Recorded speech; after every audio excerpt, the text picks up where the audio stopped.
Thank you, Bonnie Howard, for joining us as a first elementary teacher for the Teacher Spotlight interview series. I'm very excited to be here. Thank you for asking. We are excited to share your story with the world, so let's get started. Okay. Tell us who you are and what you do here in Madison Elementary. I teach science. This is my third year at Madison Elementary and my second year as a science teacher. And before that, I was a health inspector with the Madison County Health Department for many years. And prior to that, I was an industrial hygienist with Browns Ferry Nuclear Plant. I see how that ties into teaching science now. I have a lot of science background, yes. Cool. So what drives you? What was that critical moment that made you change your mind and want to be an educator? My mother said I was always a teacher, that when my friends were playing with Barbie dolls and I had my stuffed animals lined up, giving spelling tests. But it took me a long time to kind of come into that, to know that that was what I really wanted to do. When I was working with the Madison County Health Department, we had an opportunity to go into the schools and teach some hygiene classes and things like that. And I realized when I was in there and I was working with students that I just came alive, that that there was something about it that was really exciting to me and interesting, and the difference in students and backgrounds, and I just really became passionate about it. So I started going back to school. It took me a while to get my certification, but here I am. You were determined to do it. Yes. So here you are. Talk to me about maybe one mistake that you made. You know, as humans, we always make mistakes, and I know I have made plenty, but what was one mistake that you made that made you a better educator? This year, actually, I was. We did something called Innovation Day, which was it was a way to give students an opportunity to explore their passions and try to research what they're passionate about and come up with something new based on that passion. And one of my students in particular, I kept asking, what are you interested in? What are you passionate about? And he kept saying soccer.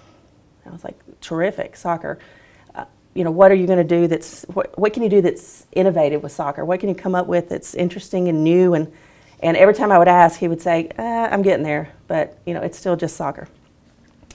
And when Innovation Day finally arrived, he was very excited for me to come and see his presentation. And he had developed this new soccer ball based on Bernoulli's principle of physics. And when he was telling me about it, I know I had this look on my face like, wow, that's incredible. And it also occurred to me that I had underestimated him. I can imagine Bernoulli in sixth grader. That's unbelievable. And it was a really powerful moment for me that kids need time and to not underestimate their abilities. And so I think that was a mistake that I made. Thankfully, I made it early on, so that now that I don't want to repeat that. And we'll learn from our mistakes most. That's correct. That's what made you a better educator. I think so. So as a teacher, I'm sure you're doing a lot of great things in your classroom. And could you tell us, what do you do in your classroom that could inspire other teachers, as a teacher, as an educator, as instruction technology? I think the big thing that we did this year was Innovation Day, was coming up with giving students an opportunity to explore their passions and to research and to use technology for that. Something that I do, or we do in this classroom, is something that they use a lot in middle school and high school, Edmodo. But I have a lot of kids that come back to me and say, once they get to middle school, hey, Miss Howard, thank you, because I now know how to submit an assignment digitally. I know how to share a link. I know how to complete an assignment and share it with my teacher. I know how to communicate through, that format. And so those are the kind of things that we're doing. I have big ideas, and we're waiting for the resources to catch up with that, but exciting things are ahead. And that's how life happens. Right. Passionate educators like you move things forward. So, and since we're talking about passions, and your students' Innovative Day or Innovation Day is a great opportunity for students to show their passions. So who are your students as individuals, and how exactly do you tap into those passions? I think it's important, that's something that I learned from that if you can discover what students are interested in, you can drive that instruction to keep them passionate about what you're teaching. Innovation Day kind of came about because I saw a speaker at Educator Space Academy, and he said that as a child he was really passionate about rockets. And he blew everything up because he didn't know anything about rockets. He was just passionate about rockets.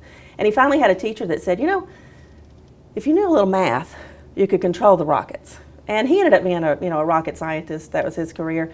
But it hit me. It was almost like he was speaking to me as an educator at that time, that if I know what my students are passionate about, then I can direct my lessons including those passions and bring in, this is why you need math, and this is why science and math integrate together, and this is how the engineering comes in, and all of those things start to tie together when you base it on interest and passions. And I know a lot of teachers are concerned with time that it takes and still teaching basics, and it will happen naturally, organically, if you're teaching through students' passions and project-based learning. Yes, I think so. Where do you think it's going? Where do you think our classroom will be in 5 years, in 10 years? If I'm dreaming big, yes. And I do. What I would love to see my classroom, and I'm working towards it already, but I'm not quite there, is to have where we learn the standards through problem and solution type learning. For example, I teach earth and space science, and I envision taking a unit on catastrophic events, specifically weather, and just giving students the problem of, in the United States, we have certain states that experience severe weather more often than others, and specifically tornadoes. What's your theory on why that happens, and how can you prove it?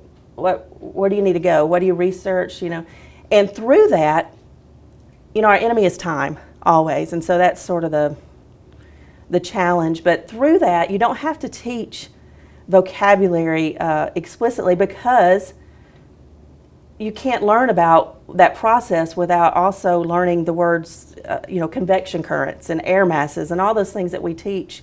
It becomes organic. It becomes part of the conversation. It becomes part of the learning. And if I'm really dreaming big, I would love to see us with a collaboration with industry. Where students have the opportunity to, through technology or through other forms of communication, to be able to get in touch with a meteorologist and say, hey, this is what I think. Can you steer me in the right direction? Can you give me another lead as to where I could go to find out to develop my solution? And I think that's really what I want to see happen in my classroom.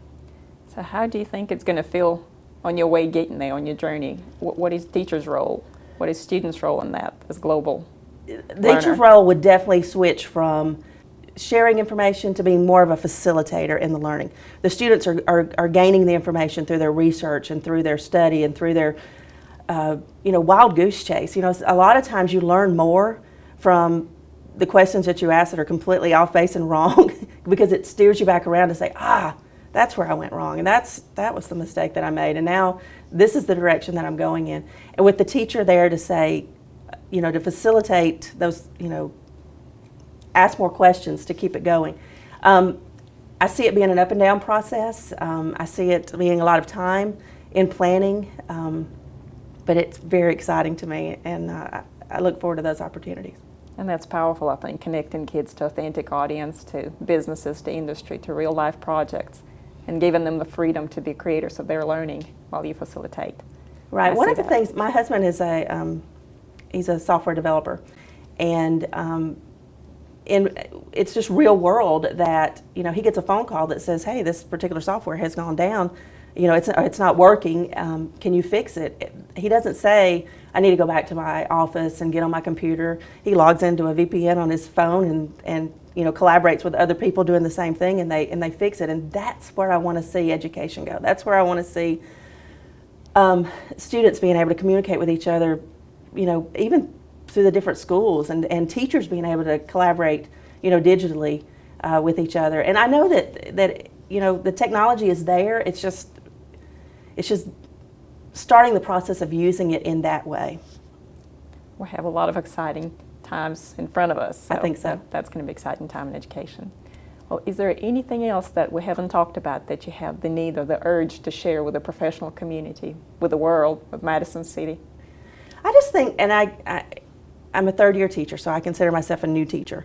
And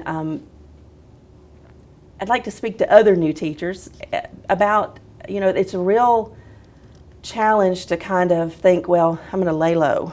You know, I'm going to get my feet on the ground. I'm going to, you know, just master what's going on in my classroom. But I've been so encouraged in Madison City to think outside of the box, to kind of dream big. And I just think it's really important to find people who also dream big and to say, hey, this is my idea. Can we work together? Can you help me? You know, is this possible? And if not, why not? You know, I think why not is a valuable question in all things. And I appreciate you telling me that you're a new teacher and you're not afraid to dream big and work hard to make big things happen. It's all for the students. So that is powerful. Well, thank you, Bonnie, for helping us record our first installment of the Elementary Teacher Spotlight. Thank you. It's a privilege.